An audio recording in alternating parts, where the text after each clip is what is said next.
Bismillahirrahmanirrahim. Assalamualaikum warahmatullahi wabarakatuh. Alhamdulillahirabbil alamin. Allahumma shalli ala sayyidina Muhammad wa ala ali sayyidina Muhammad. Sahabat-sahabat sekalian, dalam video saya kali ini saya akan melanjutkan pembahasan tentang bahayanya orang-orang yang berpaham Wahabi apabila dibiarkan terus berkembang di negara kita. Adapun bahayanya itu, diantaranya yang pertama, kita dididik untuk menjauhkan diri dari golongan Ahlus Sunnah wal Jamaah. Kemudian yang kedua, kita dididik untuk tidak menghormati orang lain yang tidak sepaham dengan mereka. Yang ketiga, kita dididik untuk terbiasa melihat aib dan keburukan orang lain. Yang keempat, kita dididik untuk tidak menghormati dan memuliakan para habaib. Yang kelima, kita dididik untuk menjauhkan diri dari para ulama, tasawuf, dan ma'rifatullah. Sahabat-sahabat sekalian, baiklah kita akan bahas satu persatu apa maksudnya dari bahaya-bahayanya itu. Bahaya yang pertama adalah kita dididik untuk menjauhkan diri dari golongan Ahlus Sunnah wal Jamaah. Menjauhkan diri bukan berarti menjauhkan diri dari ulamanya, ustadz-ustadznya, tapi menjauhkan diri juga dari buku-buku mereka. Salah satu contoh buku itu adalah buku yang berjudul Kunci Ibadah, di mana buku ini sangat banyak dan mudah kita dapatkan di toko-toko buku dan di pasar-pasar. Mereka sangat meremehkan buku ini dan melarang pengikutnya untuk membacanya. Tanpa kita sadari, kita dalam masalah kecil seperti ini, kita telah dijauhkan dari para ulama Ahlus Sunnah wal Jamaah. Jika kita dan anak-anak keturunan kita sudah masuk dalam paham mereka, maka pasti kita akan jauh ketinggalan dalam ilmu agama. Jika sejak kecil anak-anak kita sudah masuk dalam paham itu, pasti mereka akan takut membaca buku-buku orang-orang Ahlus Sunnah wal Jamaah. Seperti buku-buku yang berisikan doa-doa. Saking takutnya mereka terhadap sesuatu yang bid'ah, sampai-sampai banyak di antara mereka yang tidak hafal doa selamat. Kenapa? Karena mereka anggap bentuk dan susunan doa selamat yang kita baca selama ini pun mereka anggap bid'ah. Kalau Anda tidak percaya dengan apa yang saya sampaikan, silakan Anda coba pengikutnya itu satu persatu. Silakan dites. Pasti banyak di antara mereka yang tidak hafal doa selamat. Kecuali jika mereka pernah menjadi pengikut Ahlus Sunnah wal Jamaah. Itulah bahaya yang pertama. Kemudian bahaya yang kedua, kita dididik untuk tidak menghormati orang lain yang tidak sepaham dengan mereka, meskipun itu orang tua kandung sendiri.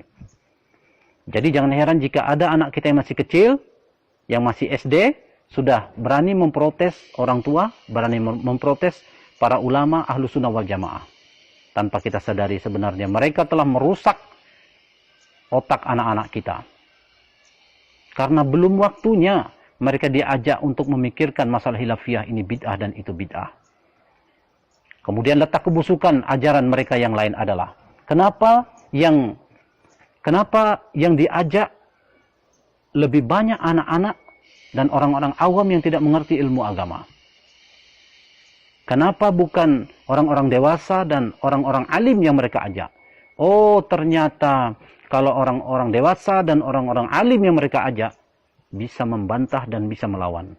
Tapi kalau anak-anak dan orang-orang awam yang tidak mengerti ilmu agama, mereka taunya hanya ikut saja apa yang mereka katakan.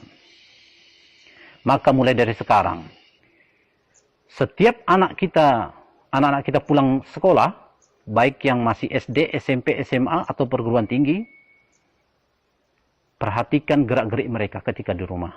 Jangan-jangan mereka sudah dimasuki ajaran-ajaran sesat dari guru-guru mereka yang berpaham Wahabi.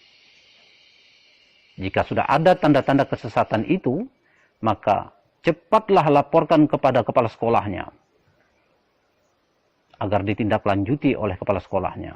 Jika kepala sekolahnya cuek atau mungkin takut atau mungkin juga sudah terpengaruh oleh ajaran-ajaran mereka, maka laporkan kepada tokoh-tokoh agama setempat. Tapi jika tokoh-tokoh agama setempat juga cuek, atau mungkin takut, atau mungkin juga sudah terpengaruh oleh ajaran-ajaran mereka, maka coba Anda laporkan kepada mantan Wahabi. Orang yang pernah mengikuti ajaran mereka. Kenapa? Karena orang Wahabi ini, karena mantan Wahabi inilah yang tahu bagaimana cara menghadapi mereka. Jangankan untuk membantah pendapat mereka, sebelum mereka bersuara, mantan Wahabi ini sudah tahu apa isi dalam otak kepala mereka. Sahabat-sahabat sekalian, itulah bedanya kalau mantan Wahabi dan bukan mantan Wahabi.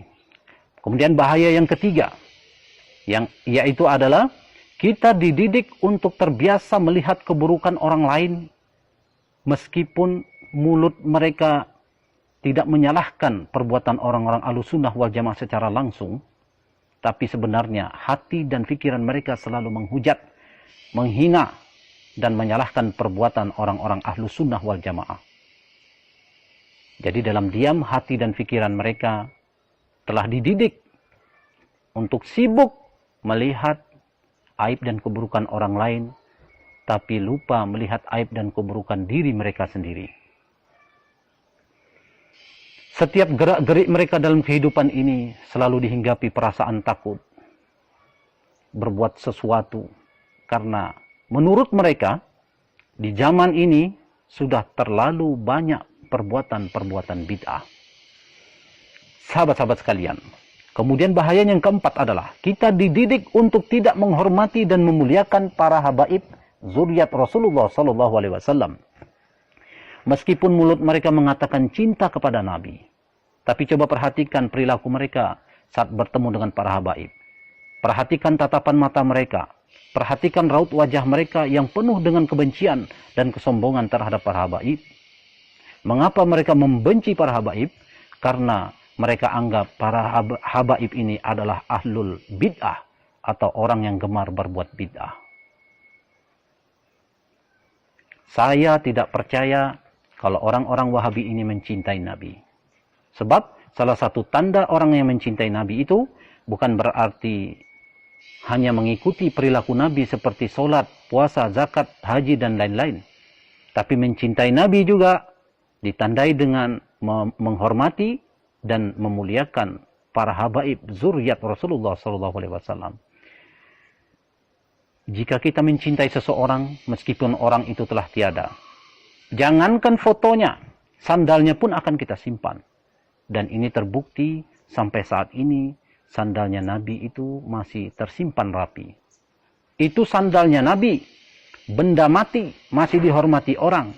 Seharusnya, apalagi para habaib, anak cucu keturunannya yang mengalir darahnya di dalam tubuh mereka. Sahabat-sahabat sekalian, makanya saya tidak percaya bahwa orang-orang Wahabi itu mencintai Nabi. Kemudian bahaya mereka yang kelima, kita dididik untuk menjauhkan diri dari para ulama tasawuf dan ma'rifatullah.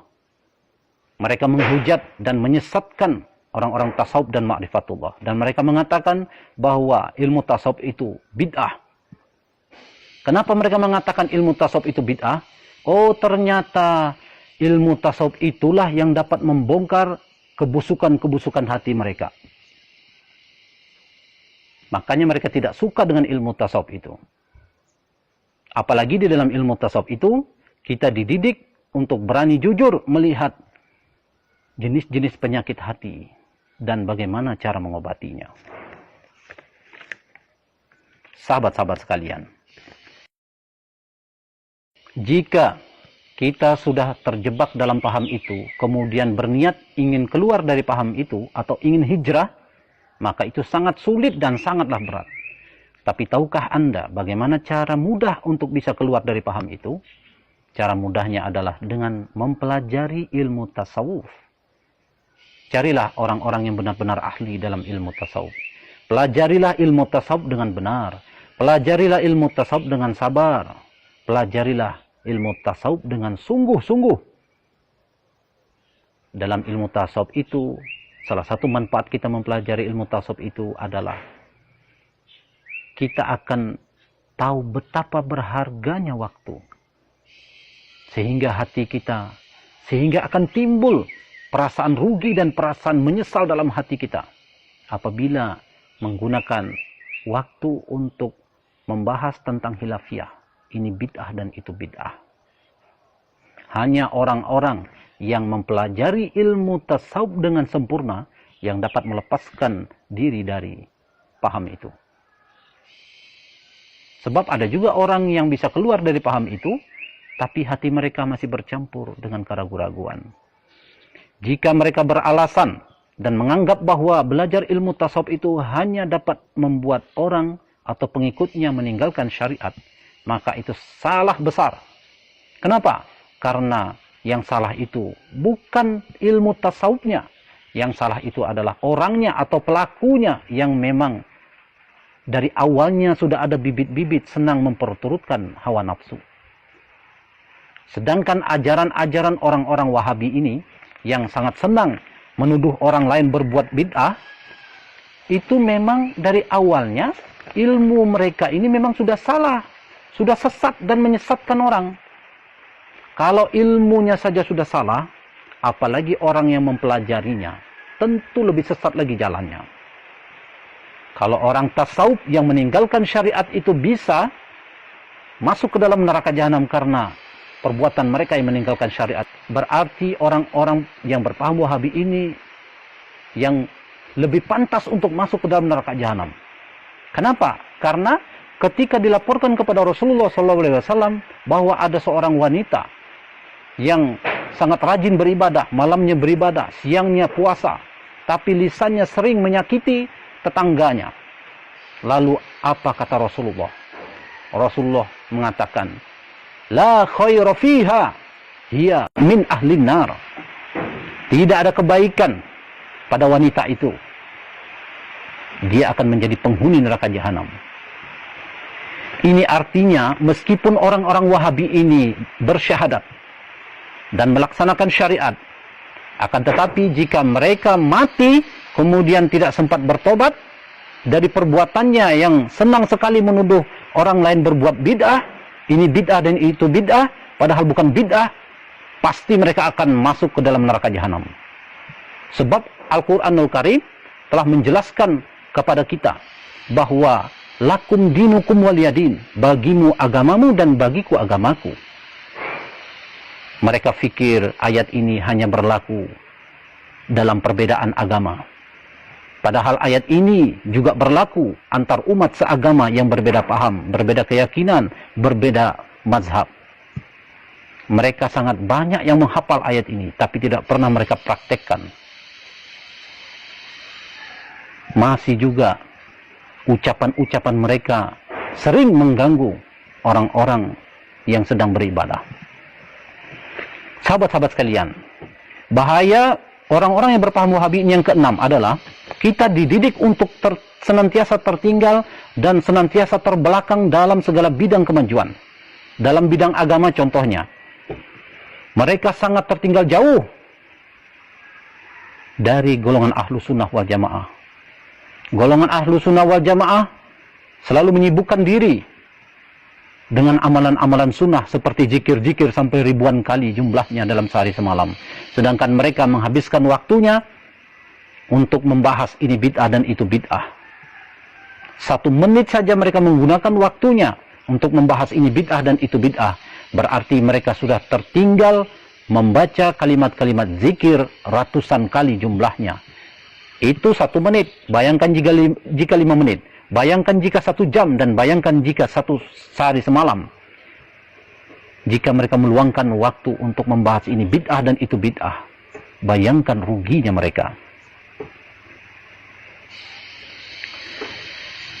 Makanya jangan heran jika orang-orang ahlu sunnah wal jamaah ini yang lebih unggul dalam ilmu agama, dengan zikir-zikir mereka itu yang sungguh-sungguh itu, banyak dari mereka yang menjadi wali-wali Allah.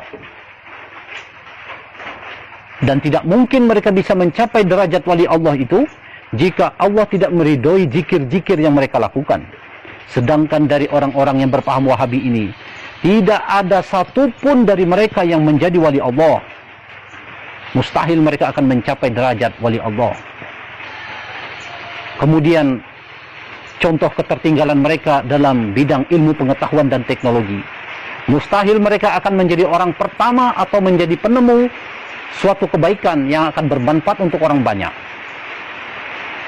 Sebab hati dan pikiran mereka selalu terpusat pada satu jenis pembahasan yang tidak akan pernah selesai. Padahal masalah khilafiyah itu akan mudah diselesaikan dalam waktu yang sangat singkat jika mereka mau memahami dan mempraktikkan satu prinsip yang sangat kuat, yaitu prinsip lakum dinukum waliyadin. Sahabat-sahabat sekalian, di saat suasana hati dan suasana pikiran mereka seperti ini, tanpa ada rasa malu, mereka mau menganggap bahwa diri mereka atau golongan mereka lah ahlu sunnah wal jamaah.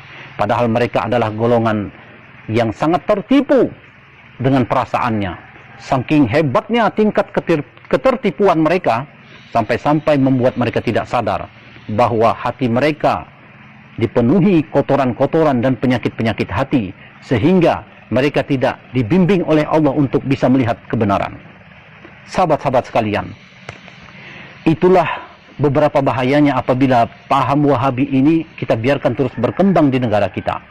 Maka dari itu kita harus berjuang, bangkit, melawan penyebaran paham mereka.